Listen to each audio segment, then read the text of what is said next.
Next up, Peter Yan, minus 475. Yes, you heard that right. Minus 475 versus Uriah, the California kid, man child, man who has a kid now. Faber is plus 380. Faber came out of retirement and finished Ricky Simon in the first round. But now he has to face a surging bantamweight who has started collecting any name in the division with any notoriety. Jan is not a big finisher, so this fight will likely find its way to the cards because I also do not see Faber finding a way to finish Jan because his token overhand right is very telegraphed at this point, especially for the younger fighters. I don't even necessarily think he's going to have the grappling advantage. So if you do have a lean on Faber, him by decision would get you a borderline ridiculous plus money, considering he's already plus 380.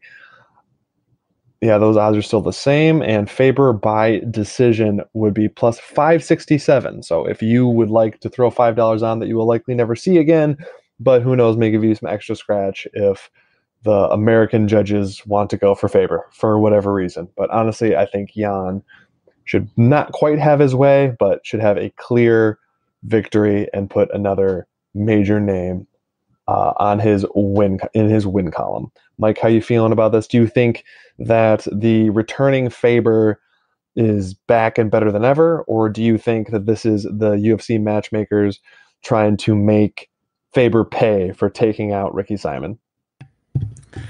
Oh man, I just wish that Faber would have stayed retired, especially even after that victory. It would have been nice to retire. I don't know why he would take this fight versus Peter Yan. I mean, it's not a good matchup for him. I think they're very much similar in my opinion. But Peter Yan's younger and stronger, and to me has better striking. So I think that Peter Yan could easily win a decision here. Most likely going to happen because the veteran is just so hard to put out. But I wouldn't be surprised if Peter Yan TKO KO'd Faber and caught him with something. But I really think it will end up being a decision, and they're just making a bigger star out of Peter Yan by using Faber here.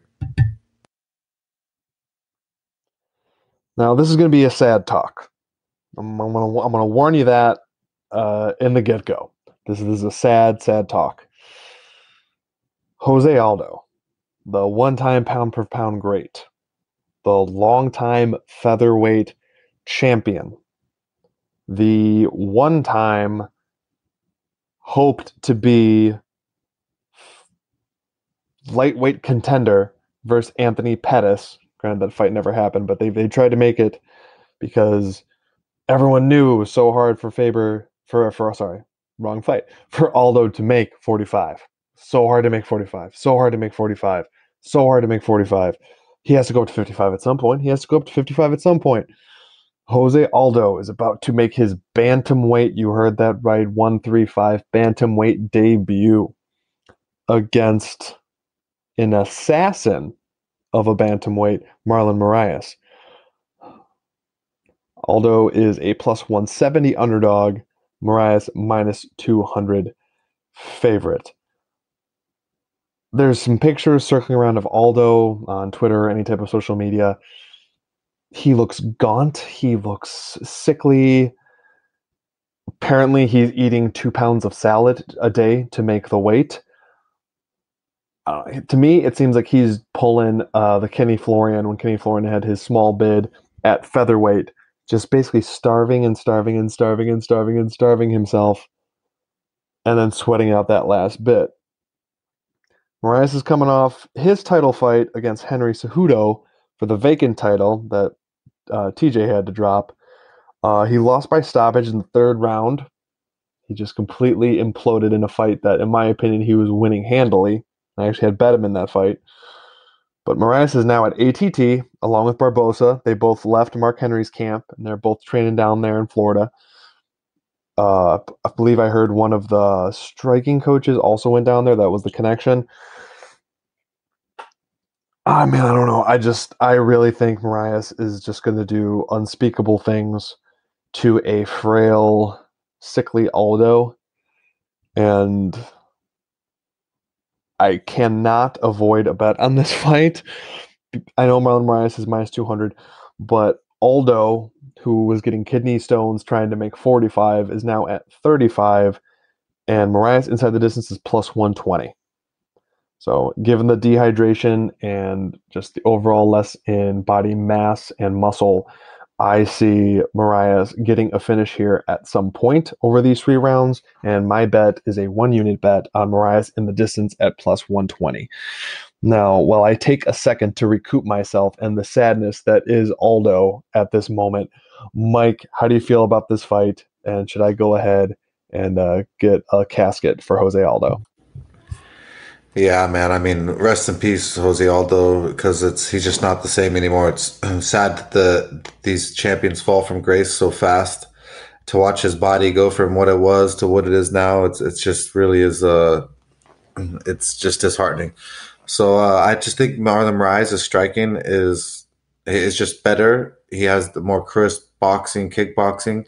But the only thing that he's got to worry about is that power in the first round, because Jose Aldo in the first round is a mean dude.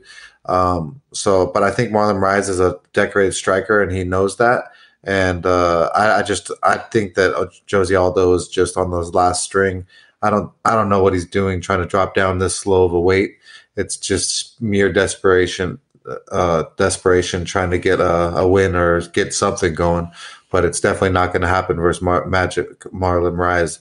So I'm with you on that bet, and I hope that he finishes Aldo, and so we could walk away with the W.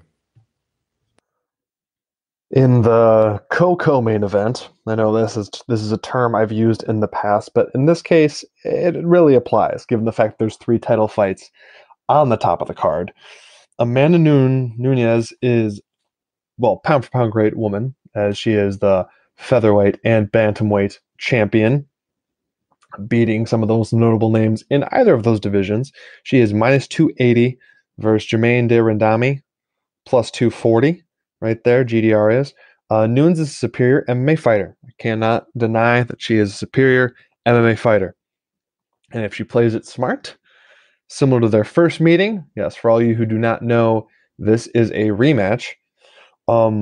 If she takes GDR down as soon as possible, this is her fight. It is. And that's a smart thing to do. She's better on the ground. It won't be as easy to get her GDR on the ground as it was in their first meeting. She's kind of gotten quite a bit, she's gotten quite a bit better in her takedown defense and her scramble ability. And especially if she has a great whizzer against the fence now. She just kind of knows what to do. It's her fight. There is a chance. I'm going to put that seed of doubt in everyone's brain that's listening to this or can hear the sound of my voice that Nunes is overconfident in her striking and decides to strike with GDR. I mean, why wouldn't she? She beat Cyborg. She beat Holly Holm. She beat a litany of technically better strikers. And if she uses that on GDR for a prolonged period of time, especially in the early goings when she is fresh before she starts to slow, GDR has a chance. Jermaine has a chance. She's the most decorated all-around striker. I say all-around because I understand Holly Holm was a 7 times boxing champion, but all-around striking, Jermaine Durandamy is the most decorated that she's going to be facing. I think there is a chance that if she wants to strike with her, GDR will use her counters and her sidestepping and her combination striking, which it'll come up later. As many of you have listened to the show or hear me talk, that is just what is my favorite style of striking and fighting, just in general. GDR has a chance. Now she's plus 240. She's a big underdog. Me and Mike have talked about this. We both have a little inkling here. We both have that feeling in your stomach, like there's a chance something can happen. And especially when GDR was the one-time featherweight champion and had to drop that in the UFC, don't seem to like her very much, at least not Dana White. It would be the ultimate UFC thing right here, right now, if Darindami won. And I'm not betting it yet, but man, if it gets to about plus 300, I might have to throw half a unit on there to win 1.5 because I don't know. I feel something's going to happen. There's going to be some type of crazy upset, and this might very well be it. Mike, I know we talked about it beforehand, so you have a similar feeling, but do you see it going on different than I said, or just how you see the fight going in general? I have a very similar opinion on you. I think that I think that if Nunez does a smart game plan and takes GDR down and is aggressive with it, that she could easily get a submission or a ground and pound finish.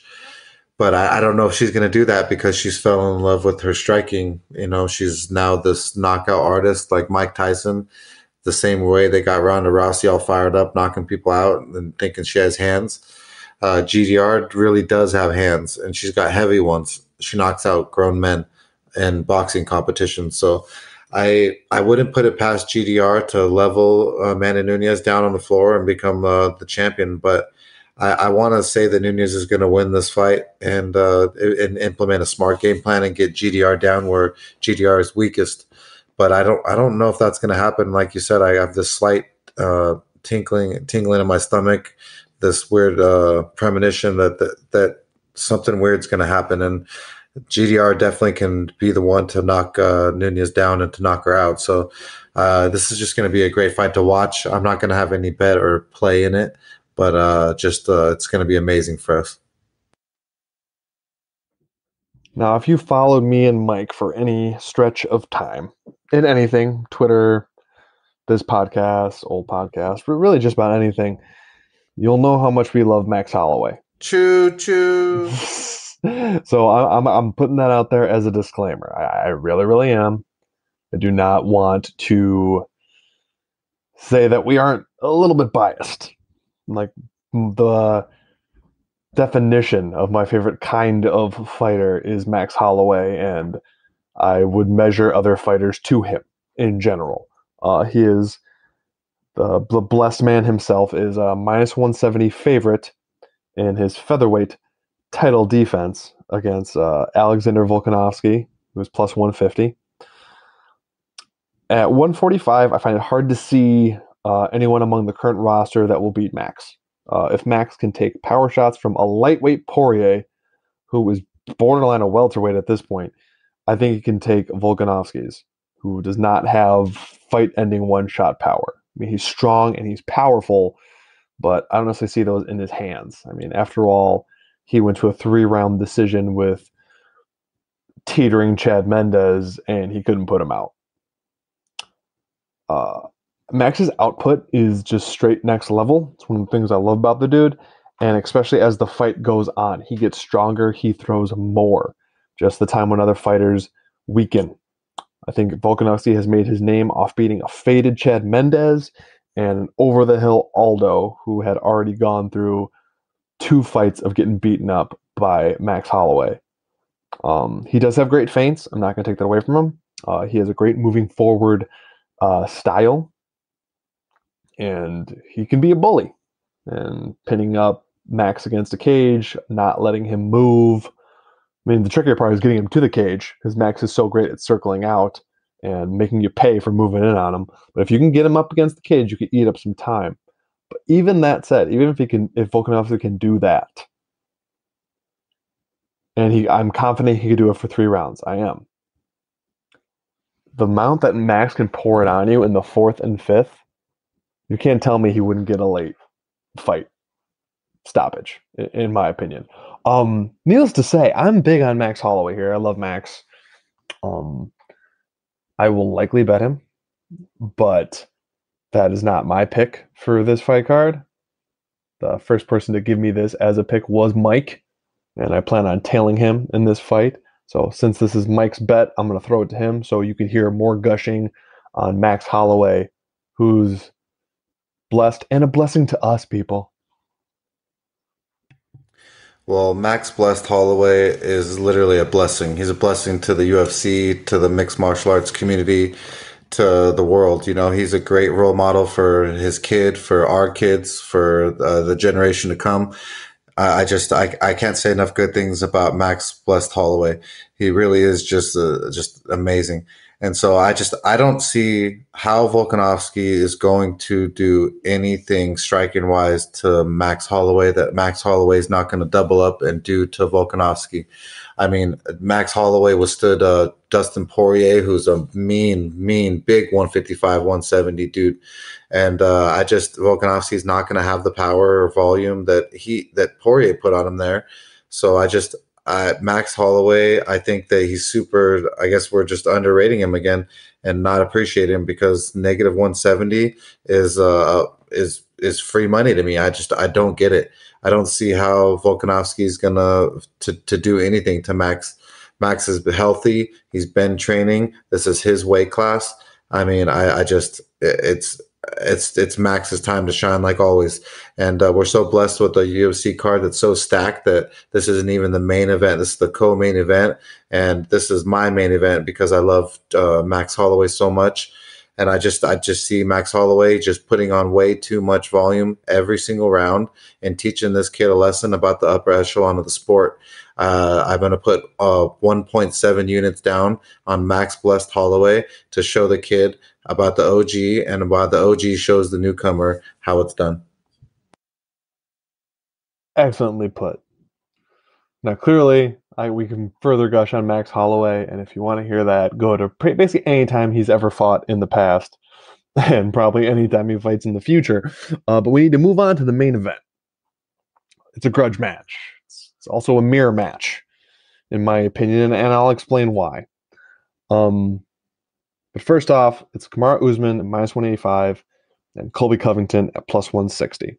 Now, before I get into my whole spiel, I'm going to throw it to Mike first, just to give myself a moment to breathe.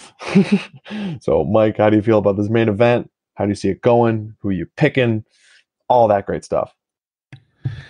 Oh man, this this main event is I don't know if I'm more excited just for some more shit talking, for the fact that it's gonna bring drama, or the fact that it's gonna be a great fight, but it's gonna be really, really interesting. I don't know if the wrestling is gonna cancel each other out, or if one has a little bit edge on wrestling, it's gonna be superior, and then it's gonna make the other one fold and end up on their back. Um, or we're just going to have an equal out on wrestling and have just a striking match. So it's going to be super interesting to see. Colby Covington's output and cardio and everything is truly so remarkable that it's just hard for me to not say that he could win this fight. And so, but Usman is the same. So it's just I'm having a really difficult time with this one. And so if I had to pick one, because I like going against the public and I like going against every single person, everybody and their mother seems to be on Usman, and they're counting out the fact that Colby Covington is a D1 a national collegiate wrestler that has won many championships. I think that if you look at the videos online, the Michael Chandler, who's smaller than Usman, he single legs and he kind of dominates Usman a little bit on the ground. So I think that Colby can do that same thing and be tenacious and really get under Usman's skin. But I also then think that Usman could get under Colby's skin standing. So this fight is going to be awesome. I'm stoked that we get to see it. But this isn't the true contender fight because we all know that George Gamebred Masvidal is the one that deserves this fight versus Usman.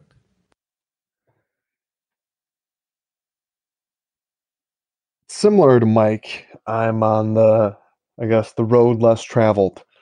Seems to be everyone I see is picking Usman here, clearly by the price. And a lot of that is from Colby Covington hate because of his character. And yes, he was cringy before Henry Cejudo tried to be cringy. Um, he's playing it to a T. For everyone that says that he is not popular, in general, I would agree. He's not. He is the type of popular that can exist within the MMA bubble. Could he go beyond that?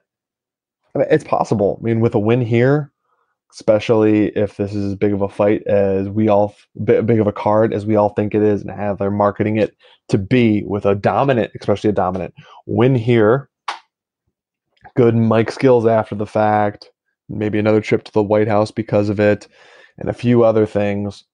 He could be a crossover in a way that no one wants him to be. He really could be. Usman could too. He absolutely could. I do think he has star potential, but Usman disappeared after he beat Woodley.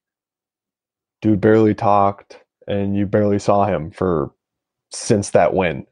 Like I said before, I see this very much of a mirror. It's the mirror match of the night. These guys are very similar. They have identical records. They both lost by the first round submission earlier in their career. They both are wrestlers. They both have adapted to strike in different ways, but adapted to striking. Kamaru Usman was part of that original Black Zillions crew, and his striking shows it from working with Henry Hooft. He's got the power strikes down pat. He doesn't throw a ton in combination. When he does, he ends with the powerful leg kick when he can get it out there.